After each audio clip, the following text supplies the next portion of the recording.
తమ కార్యాలయంలో టెంపరవరీ ఉద్యోగిగా ఉండి కొనుగోలు కేంద్రం నిర్వాహకుడిగా ఉండిన అర్షద్ ఆర్థిక లావాదేవీలు అంటూ సూసైడ్ నోటు రాసి ఆత్మహత్య చేసుకోవడం, అతని పినతండ్రి ఫిర్యాదులో కూడా ఆర్థిక లావాదేవీల విషయాలు వచ్చినందున వాటితో పాటు పలు పత్రికల్లో వచ్చిన కథలను బట్టి తమ పిఎస్సిఎస్లో మృతుడు హర్షత్ ప్రమేయంతో జరిగిన అన్ని విషయాలను కులకషంగా పరిశీలించి పారదర్శక విచారణ చేసి నిందితులను గుర్తించి కఠినంగా శిక్షించాలని మెదక్ జిల్లాలోని కౌడిపల్లి మండలం మహమ్మద్ నగర్ పిఎస్సిఎస్ అధ్యక్షులు గోవర్ధన్ రెడ్డి జిల్లా సహకార అధికారికి సివిల్ సప్లై అధికారులకు వినతి పత్రాలు ఇస్తూ కోరారు.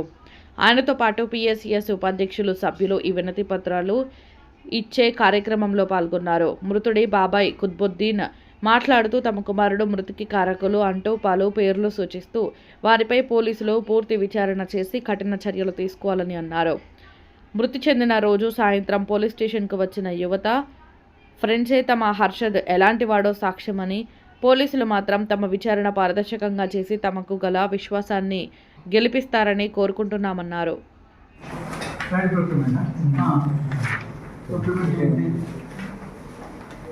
అది వర్షం పిల్లలు చనిపోయాడు. దాని గురించి ఎంక్వైరీ చేయమని అంటే రైతుల పేరు మీద చేసుకుంటే ఏమవుతుంది, ఫేక్ ట్రాన్సాక్షన్స్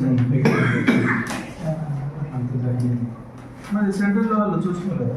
సెంట్రల్ ఇన్ఛార్జ్ చేసేది కౌరిపల్లి ఇన్ఛార్జ్ ఇతను సొసైటీ అన్ని సెంటర్స్ తీసుకుంటుంది. ఇతను ప్లస్ వాళ్ళు కౌరిపల్లి సెంటర్ లింగమని కదా సార్, లింగం విలాష్ అతను సెంటర్ ఇన్ఛార్జ్. లింగం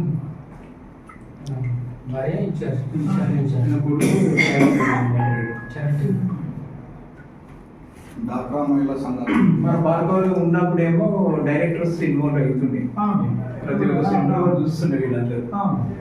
ఈసారి మనం లేవు కదా, బాడీ లేకుండే, లేనప్పుడు సెంటర్స్ ఓపెన్ అయింది. తర్వాత 1 month తర్వాత మేము బాడీ మళ్ళీ మాకు వచ్చింది కదా సార్, గవర్నమెంట్ ఆర్డర్స్ ప్రకారం స్టార్ట్ అయిపోయింది. 1 month అయిపోయింది.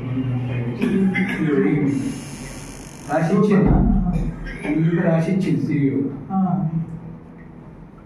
సాక్ష్యాలు పెట్టాలి కదా, ఎవరు సాక్ష్యాలు పెట్టాలి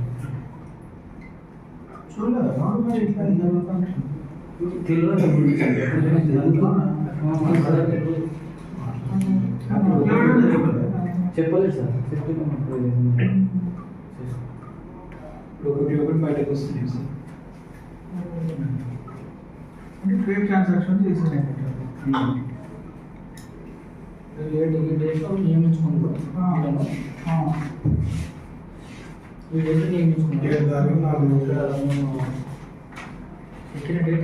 ట్యాక్స్ ఇది మరి డీసీఓ సార్ పర్మిషన్ ఇచ్చేటాడు కదా, పర్మిషన్ ఇచ్చేటాడు కదా డీసీఓ సార్.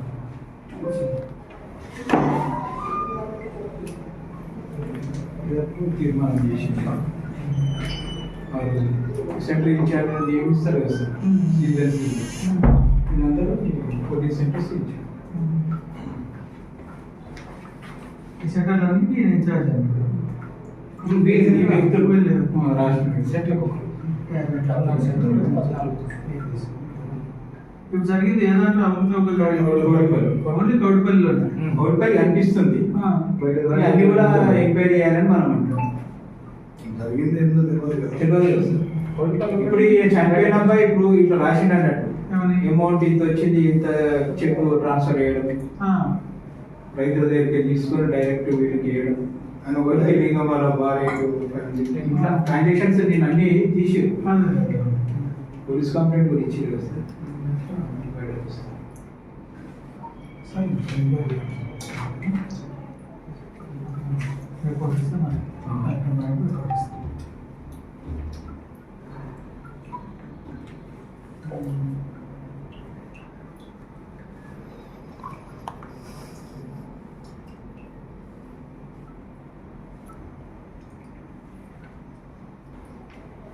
మీరు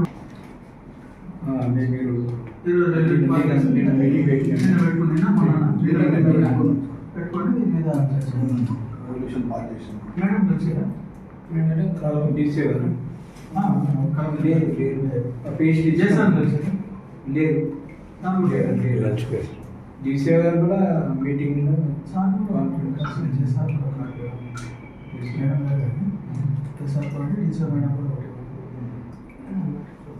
డీసీ గారికి ఇస్తాం ఇప్పుడు ఉన్నది. ఇది ఎంబడి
జరిగిందని ఇంకా 30 మీద కూడా మీకేమన్నా ఏమో అంటే ఈ రోజు అన్ని చేస్తారు కదా.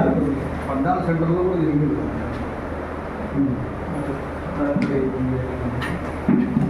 ఓవరాల్ గా ఒక 20 లక్షలు ఇవ్వాలనేది మీరు అంటే నేను మన వాళ్ళని ఏంటంటే అన్ని చోట్ల అంటే అసలు ముందు రికార్డ్ ట్రాక్ చేసుకోవాలి మీరు. అది చేసుకోవాలి. ఇప్పటికి జీరో గారు ఎంతవరకు వచ్చింది మనకి రికార్డు? 4 సెకండ్లు వచ్చినాయి. వాటిలో కదర్స్ ఇప్పుడు ఇస్తున్నారు మేడం. చెప్పింది మీరు ఫోన్ చేసాము. ఇమీడియట్ గా మొత్తము సొసైటీకి తెప్పించాలి. ఎందుకంటే 14 సెంటర్స్ కూడా మనకి రావాలి. వస్తుంది. కేసు రాని దానికి మనం చూద్దాం సార్. నేను కూడా చేపిస్తాను మా వాళ్ళు. నేను కూడా అంటే ఇమీడియట్ గా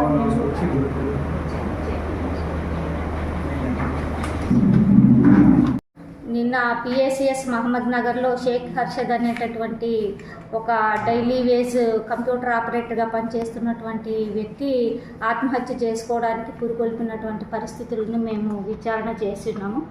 దాంట్లో అది కొంత ప్యాడీ రిలేటెడ్గా ఉన్నటువంటి విషయాల ద్వారా జరిగిందనేది ఒక ప్రాథమిక అంచనా మాత్రమే, కాకపోతే పూర్తిగా నిర్ధారణ కాలేదు. దీని మీద పై అధికారులందరూ కూడా విచారణ నిర్వహిస్తున్నారు. విచారణ అనంతరం అసలైనటువంటి దోషులు ఎవరు, దాంట్లో ఏం జరిగింది, ఎంత మొత్తంలో జరిగింది, ఇవన్నీ కూడా డీటెయిల్స్ అన్నీ తెలిసిన తర్వాత అందరికీ తెలియజేయడం జరుగుతుంది. ఏది ఏమైనప్పటికీ ఇది దురదృష్టకరమైనటువంటి సంఘటన. ప్యాడీ ప్రొక్యూర్మెంట్ మెదక్ జిల్లాలో విజయవంతంగా పూర్తి చేస్తున్నాము. ఇటువంటి పరిస్థితులకు ముందు రాకుండా, ఉత్పన్నం కాకుండా జాగ్రత్త పడాలని చెప్పేసి అందరినీ కోరుకుంటూ ఈ విషయంలో విచారణ చేసి తగినటువంటి నివేదిక ప్రకారంగా చర్యలు తీసుకోవడం జరుగుతుంది. సార్ నాకు తుబ్బోద్దీన్ మహమ్మద్ నగర్ విలేజ్ కౌడిపల్లి మండలం. నా హర్షత్ అనే మన సూసైడ్ చేసుకున్నాను. మా అన్న కొడుకులు సార్. మా అన్న చిన్నతనం నుండి చనిపోయిన ఇట్లా అన్నకు 2 కొడుకులు, ఒక బిడ్డ. నేనే నా ఆధీనంలోనే పెరిగారు. అయితే మన ఎకిప్ సెంటర్లో మన పిఎస్సి సార్ దాంట్లో పని చేస్తుండే సార్. వర్క్గా పని చేస్తుండే. ఏమైందో ఏం టార్చరో ఒకసారి మా పెద్ద బిడ్డకి చెప్పిండంట, ఇట్లా టార్చర్ పెడుతుండని. ఆ టార్చర్ పెడుతుండని సూసైడ్ చేసుకున్నాడు సార్. అలా ఏముంది ఏం కథ అనేది ఇంకా వివరంగా కాలేదు. కొన్ని ఎవిడెన్స్ దొరికినాయి మా దాంట్లో. అవి పోలీస్ వాళ్ళకి ఇచ్చేసినాము. వాళ్ళు ఖచ్చితంగా చట్టరీత్యా అది ఏమేమి ఉన్నది ఏం కథ అంతా తీసి సమగ్ర దర్యాప్తు చేసి అవకతవకలు ఉన్నాయి. కొన్ని బ్యాంక్ ట్రాన్సాక్షన్ నడిచినాయి. ఆ విలేకరుకు లింగంకు పోయినాయి. ఆన్లైన్ ఆర్టీజీఎస్ కానీ చెక్ల ద్వారా కానీ అవన్నీ డీటెయిల్స్ మా దగ్గర ఉన్న ఎవిడెన్స్ మొత్తం A to Z పిఎస్ వాళ్ళకి ఇచ్చేసినాం సార్, పోలీసులకు. దీని మీద సమగ్ర దర్యాప్తు చేసి ప్రభుత్వాన్ని రిక్వెస్ట్ చేసి కోరుతున్నాం సార్. వాళ్ళకి న్యాయం చేయాలి కానీ రిక్వెస్ట్ చేసి కోరుతున్నాం సార్. దీన్ని సరే దర్యాప్తు చేసి దాన్ని ఖచ్చితంగా శిక్షించాలని నా యొక్క మనవి సార్. ప్రభుత్వం ఇట్లా ఈ విషయంలో మా ప్రభుత్వం ఇట్లా మాకు నష్టంగా ఏదైనా ఆదుకోవాలని ప్రభుత్వానికి ఇట్లా కోరుతున్నాం సార్. ఖచ్చితంగా మా అన్న అయితే అరెస్ట్ చేసిన దాకానైతే మేమైతే ఒప్పుకునేదే లేదు సార్. నాకు వాడిని ఖచ్చితంగా అది ఎంత లావాదేవీలు నడిచినాయి, ఏమున్నది ఏం కథ అనేది మొత్తం దాన్ని పూర్తి దర్యాప్తు చేయాలని చేతులెత్తి మొక్కుతున్నాం సార్ ప్రభుత్వాన్ని.